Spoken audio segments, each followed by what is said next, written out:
Hey guys, welcome back to yet another interesting video of how to guide. In this video, I am going to show you how to fix if your TikTok is showing that you are commenting too fast into your TikTok. So without any further ado, let's dive right into this exciting video.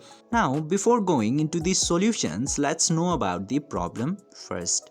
In the most case like this, TikTok show it because you are commenting in way too many posts in a short time period. And TikTok doesn't allow that. Especially TikTok algorithm suspects it as the robotic activity or done by any system glitches or bugs.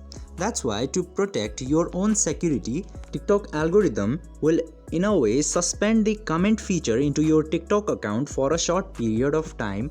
That might be 1 hour, 2 hours, 3 hours or more than that, and after that your comment will be enabled again. So in this kind of scenario, you just simply have to wait and comment after a short time period. Then you can easily comment into any post after a short time period. Just simply take a break. I hope this video was helpful for you. If yes, don't forget to like, share and subscribe to the channel to never miss another update. Thank you for watching the video.